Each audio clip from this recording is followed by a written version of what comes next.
Card ರದ್ದು ಮಾಡಿದ್ರಿಂದ ಸರ್ಕಾರದ ಸೌಲಭ್ಯಗಳು ಸಿಗಲ್ಲ ಅನ್ನುವಂಥದ್ದು ಆತಂಕದಲ್ಲಿ ಎಪಿಎಲ್ ಕಾರ್ಡ್ ಯಾರು ನೀನಿದ್ಯಾ? ಹೌದು ಸರ್, ಎಪಿಎಲ್ ಕಾರ್ಡ್ ರದ್ದು ಮಾಡಿದ್ರು ಸರ್. ನೀನು ಎಪಿಎಲ್ ಕಾರ್ಡ್ ರದ್ದು ಮಾಡಿಲ್ಲ. ಬಿಪಿಎಲ್ ರದ್ದು ಮಾಡಿ ಎಪಿಎಲ್ ಯಾರು ಅನರ್ಹರಿದ್ದಾರೆ ಅವ್ರಿಗೆ ಕೊಡಲ್ಲ ಅಂತ ಹೇಳಿದ್ದೀವಿ. ಈಗ ನಿನಗೆ ಇನ್ಕಮ್ ಟ್ಯಾಕ್ಸ್ ಕಟ್ತಾ ಇದ್ರು ಕೊಡ್ಬೇಕಾ? ಅಲ್ಲ ಕೊಡ್ಬೇಕೇನ್ರಿ? ಸರ್ಕಾರಿ ನೌಕರರಾಗಿದ್ರು ಕೊಡ್ಬೇಕಾ? ಅಂತ್ಯವು ಮಾತ್ರ.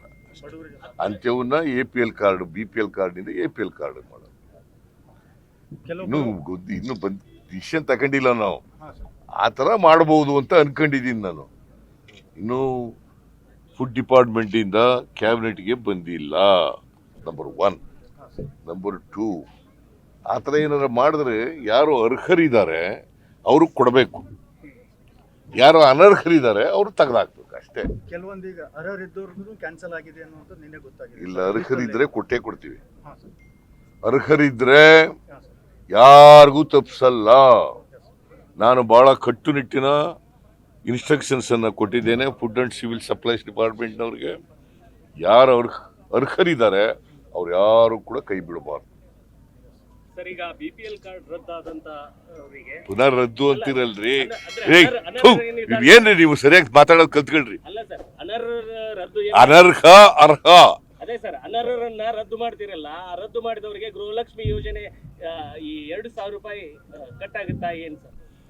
ನೋಡಪ್ಪ, ಯಾರು ಈಗ ಅದಕ್ಕೆ ಬೇರೆ ಇದಿದ್ದಾವೆ, ಮಾನದಂಡಗಳಿದ್ದಾವೆ. ಯಾರಿಗೆ?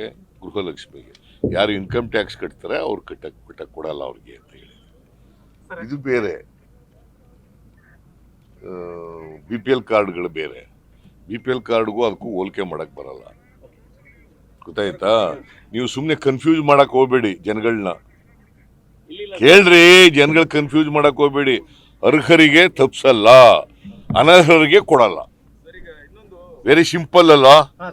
ಅರ್ಹರಿಗೆ ತಪ್ಸಲ್ಲ, ಅನರ್ಹರಿಗೆ ಕೊಡಬಾರದು ಅನ್ನೋದು ನಮ್ಮ ಉದ್ದೇಶ. ಪುನಃ ಅದನ್ನೇ ಕೇಳಿದ್ರಿ ಏನ್ ಪ್ರಯೋಜನ?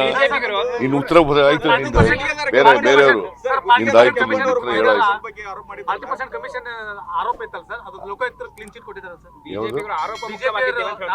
ನಾನು ನೋಡಿಲ್ಲಪ್ಪ.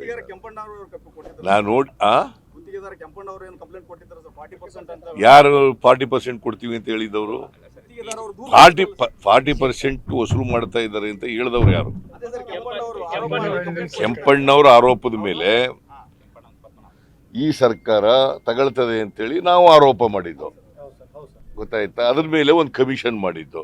ಅದ್ರ ರಿಪೋರ್ಟ್ ನೋಡಿಲ್ಲ ನಾನು. ರಿಪೋರ್ಟ್ ನೋಡಿದ ಮೇಲೆ ಕಾಮೆಂಟ್ ಮಾಡ್ತೀನಿ. ಯಾರು ಸುದ್ದಿ ಬಂದದ್ ಹೇಳ್ಬೇಡಿ. ನೀನು ಬಿಜೆಪಿ ಅವ್ರ ಮಾತು ಕೇಳ್ಕೊಂಡು ಹೇಳ್ತಾ ಇದೀಯಾ?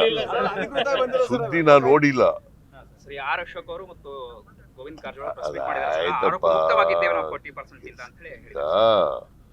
ಅನೇಕ ವಿಚಾರಗಳು ಸಾಕ್ಷಿಗಳ ಇಲ್ದೇನೆ ವಜಾ ಆಯ್ತವೆ. ಹಾಗಂತ ಅರ್ಥ ತಪ್ಪೇ ಆಗಿಲ್ಲ ಅಂತಲ್ಲ ಅರ್ಥ. ಈಗ ಮರ್ಡರ್ ಆಗಿರ್ತದೆ, ಎಲ್ರಿಗೂ ಖುಲಾಸೆ ಆಗ್ಬಿಡ್ತದೆ. ಮರ್ಡರ್ ಆಗಿರಲ್ವಾ? ಮತ್ತೆ ಸಾಕ್ಷಿಗಳಿಲ್ದ ಅಂತ ಖುಲಾಸೆ ಆಗಿರ್ತದೆ. ನೀವು ಸ್ವಲ್ಪ ತಿಳ್ಕೋಬೇಕು, ಯಾವಾಗಲೂ ಕಾಮನ್ ಸೆನ್ಸ್ ಅಪ್ಲೈ ಮಾಡಬೇಕು. ಒಂದು ಕೇಸ್ನಲ್ಲಿ ವಜಾ ಆಗ್ಬಿಟ್ಟ ತಕ್ಷಣ ತಪ್ಪೇ ಆಗಿಲ್ಲ ಅಂತಲ್ಲ, ತಪ್ಪಾಗಿರ್ತದೆ, ಪ್ರೂವ್ ಆಗಿರಲ್ಲ. ನಾನು ಲಾಯರ್ ಆಗಿದ್ದವನು, ಗೊತ್ತಾಯ್ತಾ? ಅನೇಕ ಕೇಸ್ಗಳು ಅಕ್ಯೂಟ್ ಆಗ್ತವೆ. ಯಾಕೆ ಅಕ್ಯೂಟ್ ಆಗ್ತವೆ? For want of evidence. ಯಾಕಂದ್ರೆ ನಮ್ಮ ಕ್ರಿಮಿನಲ್ ಪ್ರೊಸೀಜರ್ ಕೋಡ್ನಲ್ಲಿ ಇದರಲ್ಲಿ ಜುರಿಸ್ಪ್ರುಡೆನ್ಸ್ನಲ್ಲಿ ಏನು ಹೇಳಿದ್ದಾರೆ ಅಂತಂದ್ರೆ, benefit of doubts should go to accused person. ಏನಂತ ಹೇಳಿದ್ದಾರೆ? Benefit of doubts should go to accused person, not to the complainant. ಗೊತ್ತಾಯ್ತಾ? That is the basic principle under the criminal procedure code. That is the basic principle under the criminal jurisprudence. You must understand this. 50 ಶಾಸಕರನ್ನ 50 ಕೋಟಿ ಕೊಟ್ಟು BJP ಖರೀದಿ ಮಾಡಕಂತಾರ ತಮ್ಮ ಆರೋಪಕ್ಕೆ ಕಾಂಗ್ರೆಸ್ನಲ್ಲೇ offer ಮಾಡಕಂತಾರ ಅನ್ನುವಂಥದ್ದನ್ನ BJP ಹೇಳೋದನ್ನ ನನಗೆ ಕೇಳಕ್ಕೆ ನೀನೇ ಆಗ್ಬೇಕಾ? ಅಲ್ಲ, ನೀವೇ ನಿಮ್ಮ ಆರೋಪ ಅಲ್ಲ ಕೇಳಪ್ಪ. ನನ್ನ ಆರೋಪ ಬೇರೆ. They have tried but failed. They have tried and failed. ಅದು ಬಿಟ್ಬಿಟ್ಟು ಈಗ ಅದಕ್ಕೆ ನನ್ನ ಮೇಲೆ ಸುಳ್ಳು ಕೇಸ್ ಹಾಕಕ್ಕೆ ಶುರು ಮಾಡಿದ್ದಾರೆ. ಸರ್ ಈಗ 40% ವಿಚಾರ ಈಗ ನೀವು ಹೇಳಿದ್ರೆ ಹೋಗ್ತೀವಿ, ಆದ್ರೆ ಈ ಸಾಕ್ಷಿ ಇಲ್ದೇನೆ ಆರೋಪ ಮಾಡ್ದಂಗೆ ಆಯ್ತಲ್ಲ ಸರ್ ಎಲ್ಲೋ ಒಂದ್ ಕಡೆ ಕೇಸ್ ಸ್ಟ್ಯಾಂಡ್ ಆಗ್ಲಿಲ್ಲ ಅಂದ್ರೆ ವಿತೌಟ್ ಸರಿಯಾದ ಒಂದು ಗಟ್ಟಿಯಾದಂತ ಸಾಕ್ಷಿಗಳು ಇಲ್ದೇನೆ ಆರೋಪ ಮಾಡಿ ನೀನ್ ಲಾಯರಾ? ಅಲ್ಲ ಸರ್ ಎಲ್ಲ ಕೇಳದೆ ಇಲ್ಲ ಲಾಯರ್ ಏನಪ್ಪ. ಈಗ ಕಂಪ್ಲೇಂಟ್ ಕೊಟ್ಟಿರ್ತೀವಿ ಯಾವುದೋ ಒಂದು ಕ್ರಿಮಿನಲ್ ಕೇಸ್ಗೆ, ಆಗ ಸಾಕ್ಷಿಗಳನ್ನೂ ಒದಗಿಸಿರ್ತೀವಿ.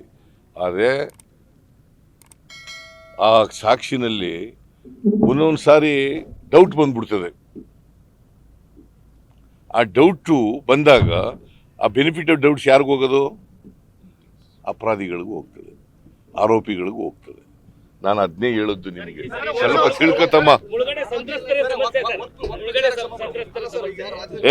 ಆಯ್ತು, ಈಗ ನಿಮ್ದು ಆಯ್ತಲ್ಲ ಇವ್ರು. ಮುಳುಗಡೆ ಸಂತ್ರಸ್ತರ ಸಮಸ್ಯೆ ಸರ್, ಇಲ್ಲಿ ಮುಳುಗಡೆ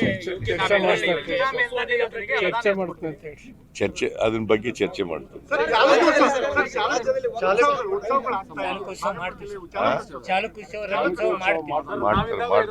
ಮಾಡ್ತಾರೆ ಅಂತ ಜಿಲ್ಲಾ ಮಂತ್ರಿ ಹೇಳ್ತಾ ಇದ್ದಾರೆ. ಮಾಡ್ತಾರೆ, ಮಾಡ್ತೀವಿ. ಒಬ್ರಿಗೆ ಹೇಳ್ರಿ ಯಾರಾದ್ರು. ಕೋವಿಡಲ್ಲಿ 250 ಕೋಟಿ ಹಗರಣದ ವರದಿ ಕೂಡ ಸಲ್ಲಿಕೆ ಆಗಿದೆ ಅಂತ ಸರ್ಕಾರನ ಈಗಾಗಲೇ ವರದಿ ಸಲ್ಲಿಕೆ ಆಗಕ್ಕೆ ರೆಡಿ ಇದೆ ಸರ್. ಆದ್ರೆ ನಾವು ಯಾವುದೇ ರೀತಿ ಕೋವಿಡ್ ಹಗರಣ ಮಾಡಿಲ್ಲ, ಕಿಟ್ಗಳಲ್ಲಿ ಯಾವುದೇ ರೀತಿ ಹಗರಣ ಆಗಿಲ್ಲ ಅಂತ ಏನು ತಪ್ಪು ಮಾಡಿದವರು ನಾವು ತಪ್ಪು ಮಾಡಿದೀನಿ ಅಂತ ಒಪ್ಕೋತಾರ? ತಪ್ಪು ಮಾಡಿದವರು ತಪ್ಪು ಮಾಡಿದ್ದೀನಿ ನಾನು ಶಿಕ್ಷೆ ಕೊಡಿ ಅಂತ ಕೇಳ್ತಾರ? ತಾಳಪ್ಪ ತಮ್ಮ, ಇವ್ರು ಈ ಕಡೆ ಕೇಳ್ತಾ ಇದ್ದಾರೆ, ನೀನ್ ಮಧ್ಯದಲ್ಲಿ ಕೇಳ್ತಾ ಇದ್ದಾರೆ. ಉಪಚುನಾವಣೆ ಕೇಳಯ್ಯ. ಯಾವಾಗಲೂ ಈಗ ನಾನ್ ಮಾಡಿರೋದ? ನಾನ್ ತನಿಖೆ ಮಾಡಿದ್ದೀನ? ಕಮಿಷನ್ ಮಾಡಿರೋದು ಮೈಕೆಲ್ ಕುನಾ ಅವರು ಕಮಿಷನ್ ಮಾಡಿರ್ತಕ್ಕಂಥದ್ದು. ಮೈಕೆಲ್ ಕುನಾ ಅವರು ಮಿಸ್ಅಪ್ರೋಪ್ರಿಯೇಷನ್ ಆಗಿದೆ ಅಂತ ವರದಿ ಕೊಟ್ಟಿದ್ದಾರೆ. ಅದನ್ನ ನಾವು ಎಕ್ಸಾಮಿನ್ ಮಾಡ್ತಾ ಇದ್ದೀವಿ, ಗೊತ್ತಾಯ್ತಾ? ಅದು ಎಕ್ಸಾಮಿನ್ ಮಾಡಿ ನಾವು SIT ಮಾಡಬೇಕಾ ಮಾಡಬಾರ್ದ ಅಂತ ಯೋಚನೆ ಮಾಡ್ತಾ ಇದ್ದೀವಿ. SIT ಮಾಡ್ತೀವಿ. ಆಮೇಲೆ ಉಪಚುನಾವಣೆಗಳು 23ನೇ ತಾರೀಕು ಇದಲ್ಲ, ಕೌಂಟಿಂಗ್ ಅಲ್ಲ, ನಾವು 3 ಕಡೆ ಗೆಲ್ತೀವಿ. ಹೇಳ್ಬಾರ್ದಾಗಿತ್ತು. ಅವ್ರ ಏನೇ ವಿಶ್ವಾಸ ಇರಲಿ, ಪ್ರೀತಿ ಇರಲಿ, ಸ್ನೇಹ ಇರಲಿ, ಹೇಳ್ಬಾರ್ದಾಗಿತ್ತು. ಹೇಳಿದ್ದಾರೆ, ಅವರು ಹೇಳಿದ್ದಾರೆ. ಕೊಚ್ಚೆ ಅವ್ರ ಕೈಲಿ ಅಂತ ಅವರು ಹೇಳಿದ್ದಾರೆ.